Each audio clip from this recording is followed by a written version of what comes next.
مزید اچھی ویڈیو دیکھنے کے لیے سبسکرائب کیجیے عمران خان فین آفیشیل۔ بسم اللہ الرحمن الرحیم۔ ایاک نعبد و ایاک نستعین۔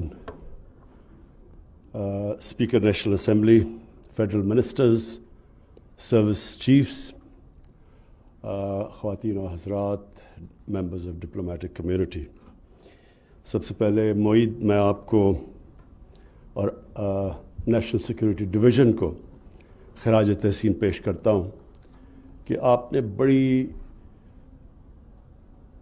بڑی محنت کر کے ایک کنسنسس ڈاکیومنٹ ڈیولپ کی اور آپ نے نیشنل سیکورٹی کو صحیح معنی میں ڈیفائن کیا، کیونکہ ہماری جو پاکستان کی ایولیوشن ہوئی وہ ایک بڑی انسیکیور انوائرمنٹ میں ہوئی، اور ہماری جو نیشنل سیکورٹی تھی وہ ون ڈائمینشنل ہو گئی، اور انڈرسٹینڈبلی کیونکہ ہمارا ایک نیبر جو 7 گنا زیادہ بڑا تھا، تو اس میں جو یہ انسیکیورٹی آئی پہلے سے ہی، جو 1948 میں پہلی ان کے ساتھ کانفلکٹ ہوئی اور اس کے بعد 65 میں، تو وہ جو سارا ہمارا مائنڈ سیٹ تھا وہ صرف ون ڈائمینشنل تھا کہ ہمیں ملٹری سیکورٹی کی ضرورت ہے۔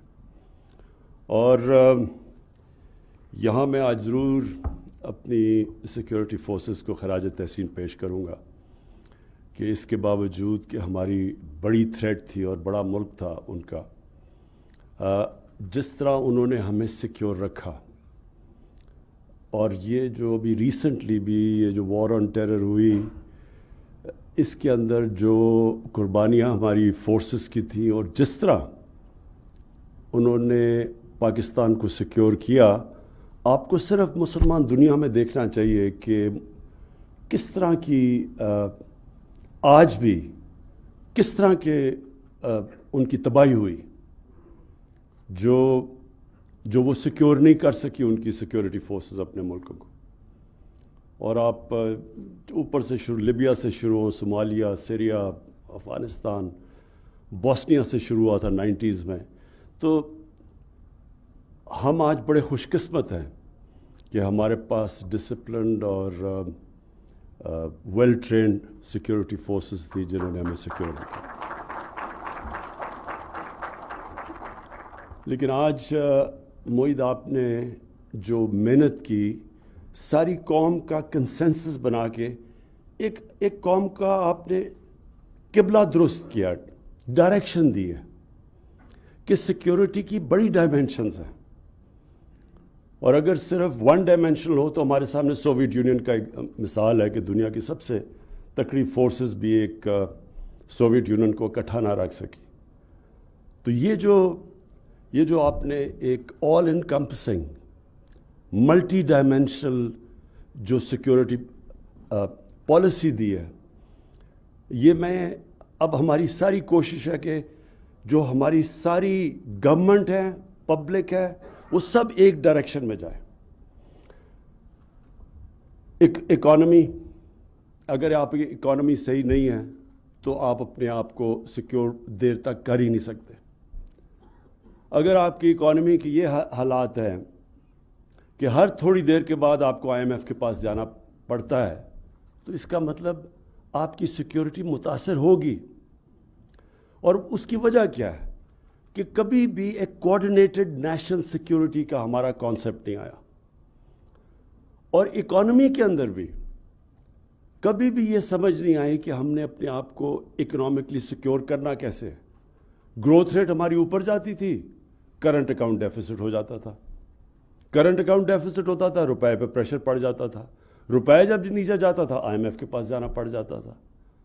اور جب بھی آپ IMF کے پاس جاتے ہیں، IMF کے پاس اس لیے جاتے ہیں کہ آپ مجبور ہیں to go to the bank for the last resort, جو آخر میں آپ کی مدد کرنے والا ہے وہ IMF رہ جاتا ہے، جو سب سے سستے قرضے دیتا ہے آپ کو، تو آپ کی مجبوری ہو جاتی ہے۔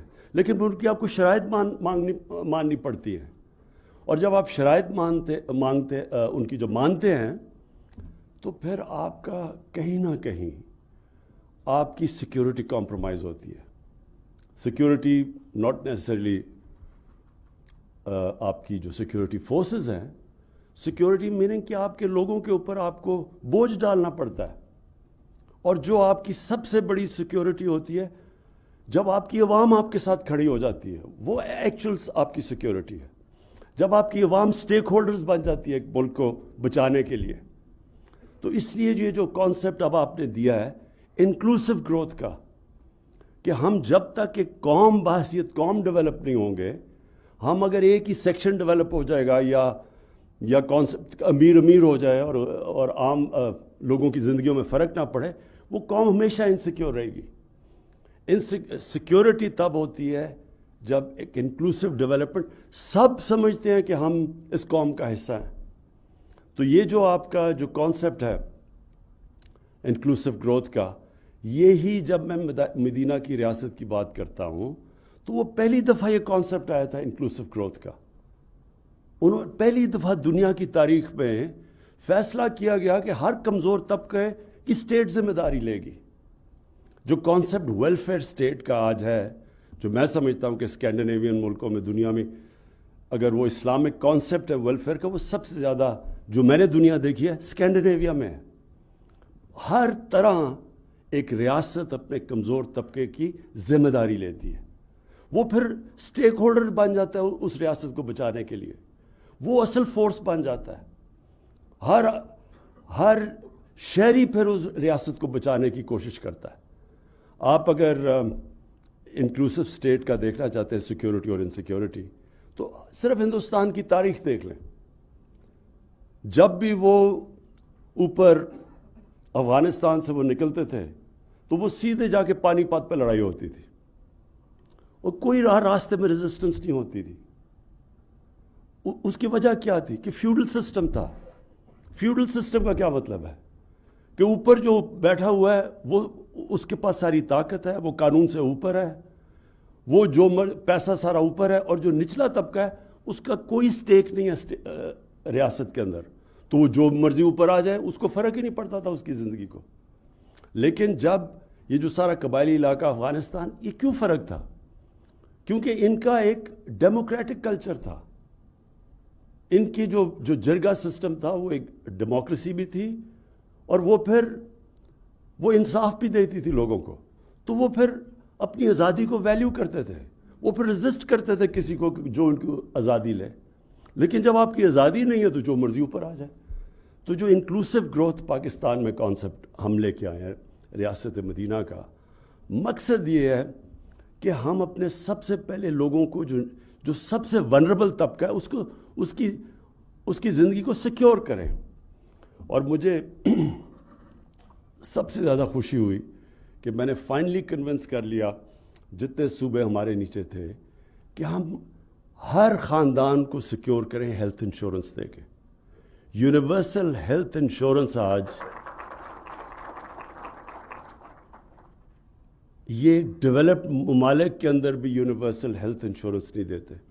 اگر وہ انشور اپنے آپ کو کرتے ہیں تو پریمیم دیتے ہیں. یہاں ہم نے اتنی بڑا قدم اٹھایا ہے کہ ہر خاندان کو ہم نے ہیلتھ انشورنس دے دی 10 لاکھ کی اپنے صوبوں کے اندر جدھر ہماری گورنمنٹس ہے. بلکہ سوائے سندھ کے سارے صوبوں کے اندر اس وقت ہیلتھ انشورنس کا سلسلہ چل چکا ہے، اور انشاءاللہ مارچ تک ہر خاندان کے پاس ہیلتھ انشورنس ہوگی. پھر جو احساس کے سب سے بڑے ہم نے پروگرامز کیے ہیں آج تک، سب سے زیادہ پیسہ احساس میں قرضے دیے ہیں، غریب گھرانوں کے لیے ہنر کے لیے پیسے دیے ہیں، ان کو سٹائپنڈز دیے ہیں. اب یہ جو احساس راشن ہے یہ دیا ہے. اب یہ جو گھروں کا پہلی دفعہ پاکستان میں جو تنخواہ دار طبقہ ہے، جو نچلا طبقہ ہے، وہ اپنا گھر لے سکتا ہے، خرید سکتا ہے. جتنا وہ کرایہ دیتا ہے وہ قسطیں دے کے. اب وہ کانسیپٹ پہلی دفعہ پاکستان میں شروع کر دیا ہم نے. بڑی مشکل سے سارا اس کو اس طرف لے کے آئے ہیں. یعنی جو بینکنگ سسٹم تھا وہ قرضے نہیں دیتا تھا عام لوگوں کو، تنخواہ دار کو.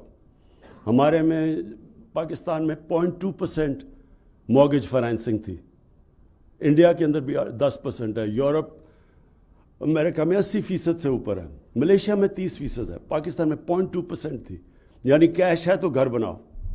تو تو یہ جو پہلی دفعہ شروع ہوا ہے اور ماشاءاللہ بڑی تیزی سے ٹیک آف کر رہا ہے، بینکس پوری شرکت کر رہے ہیں، ان کو ہم نے انسینٹیوائز کیا، تو پھر اپنا گھر بھی ہوگا۔ پھر ایجوکیشن سسٹم، معاہدہ آپ نے ابھی بات کی، دیکھیں ایجوکیشن سسٹم وہی ایک قوم بناتا ہے۔ ہمارا ایجوکیشن سسٹم میں جو کلونیل ایجوکیشن سسٹم تھا، انگلش میڈیم، وہ تو تھوڑے سے لوگوں کو انہوں نے بنایا تھا جن کے ذریعے انہوں نے ساری ہندوستان کے اوپر حکومت کی تھی۔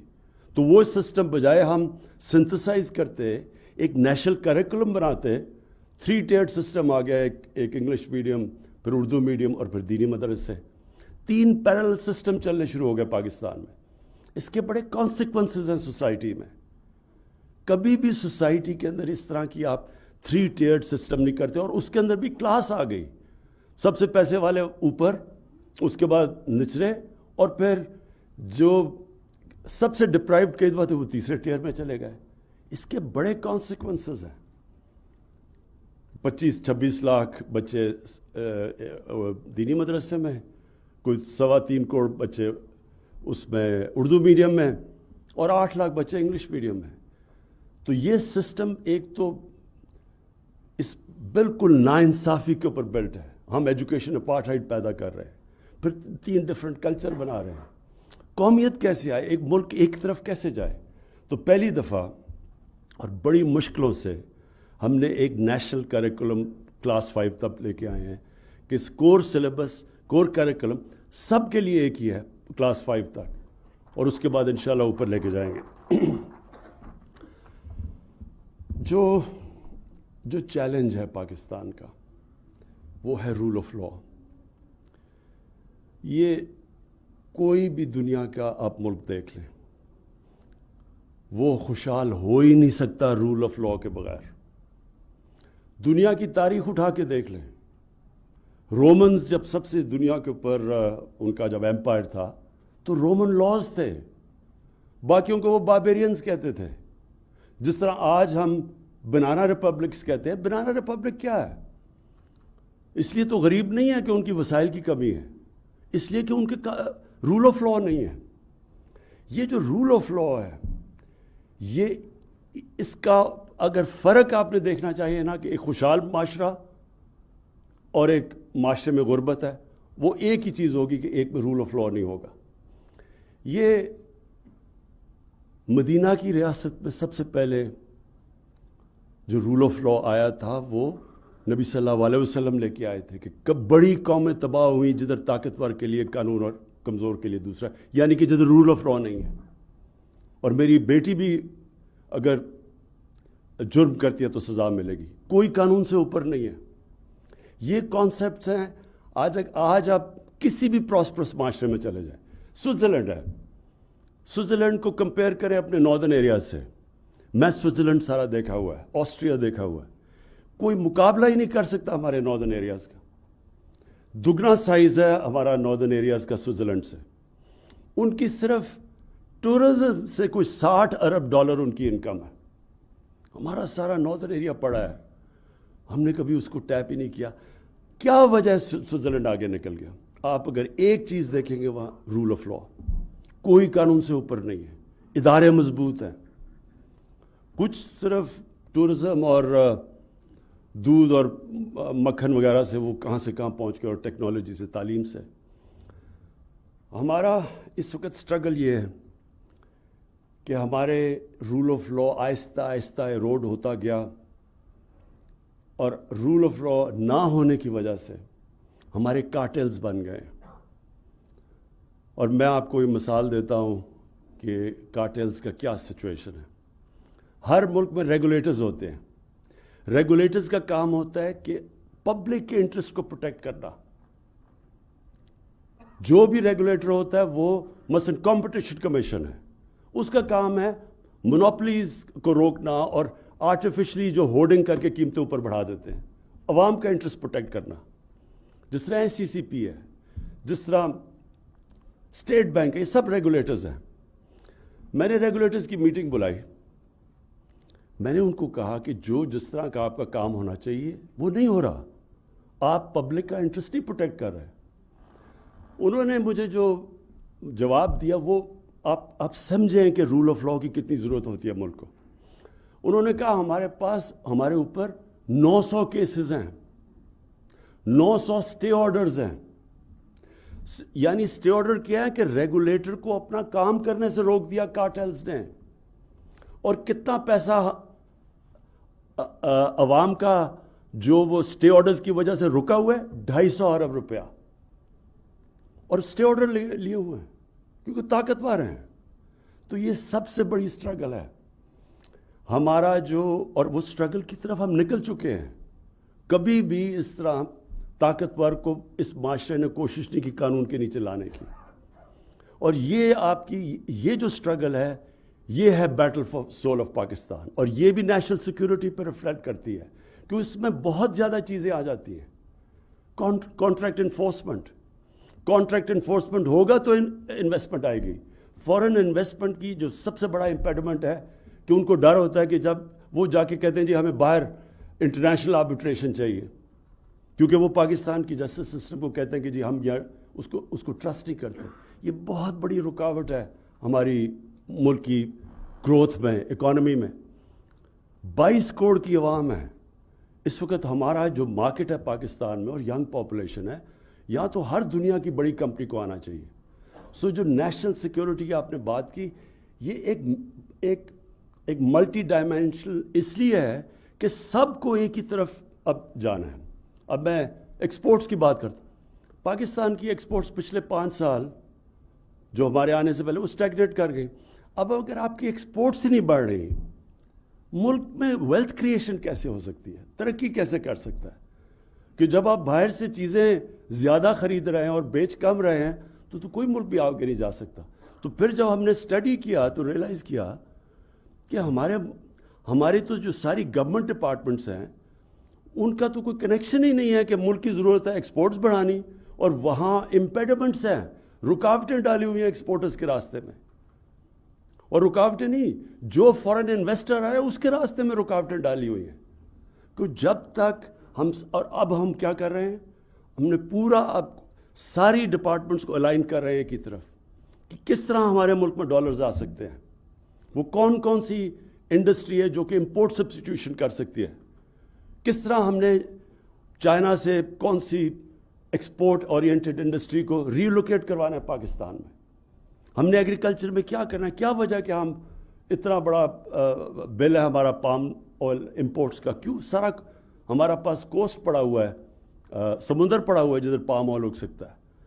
یعنی یہ کبھی بھی چیزیں نہیں ہم نے سوچی کہ ہم کس طرح اپنے ملک میں اپنی ایکسپورٹس اور اپنی یہ جو کرنٹ اکاؤنٹ کا جو باٹل نیک آتا ہے اس کو کیسے دور کر سکتے ہیں. آئی ٹی ایکسپورٹس صرف تھوڑے سے انسینٹیوز دیے اور آئی ٹی ایکسپورٹس 70% بڑھ گئی ہیں اور سب سے تیزی سے بڑھ رہی ہیں, اور سب سے جو فیوچر ہے وہ ٹیکنالوجی میں.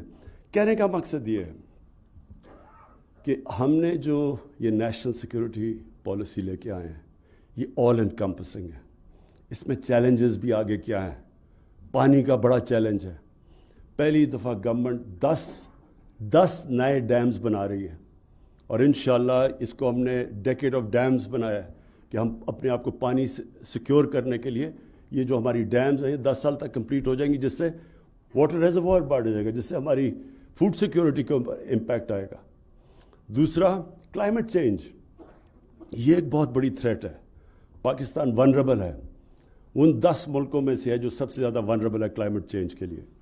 اور مجھے فخر ہے کہ ہمیں دنیا اب اکنالج کرتی ہے کہ ہم ان ملکوں سے جنہوں نے سب سے زیادہ آگے پروگریس کر رہے ہیں کلائمیٹ چینج کی طرف, کلائمیٹ چینج کے ایفیکٹس کو مٹیگیٹ کرنے کی طرف.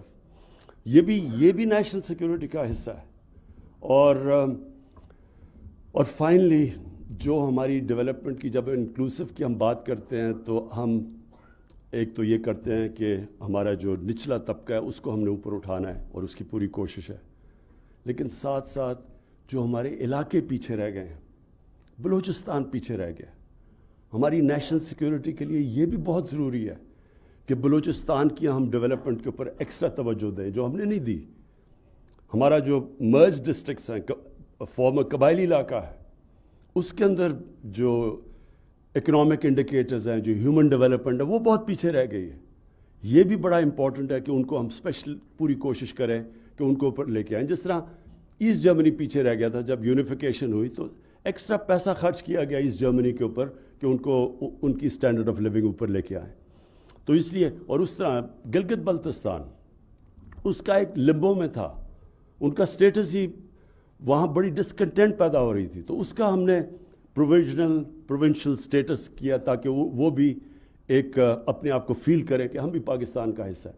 سو ہم جو ڈیولپمنٹ کی انکلوسیوٹی کی بات کر رہے ہیں وہ صرف نچلے طبقے کو اوپر نہیں لانا، بلکہ وہ علاقے جو پیچھے رہ گئے ان کو بھی ہم نے ساتھ ڈیولپ کرنا ہے اور ان کے اوپر پوری توجہ دینی ہے. میں آخر میں پھر معید آپ کو اور آپ کی نیشنل سیکورٹی ڈویژن کو خاص طور پہ خراج تحسین پیش کرتا ہوں کہ آپ نے بڑی محنت کی اور ایک ایسی ڈاکیومنٹ پروڈیوس کی ہے اور نیشنل کنسنسس ڈیولپ کر کے جو ساروں کو اب اورینٹیٹ کر رہی ہے آل انکمپسنگ نیشنل سیکورٹی کی طرف. شکریہ.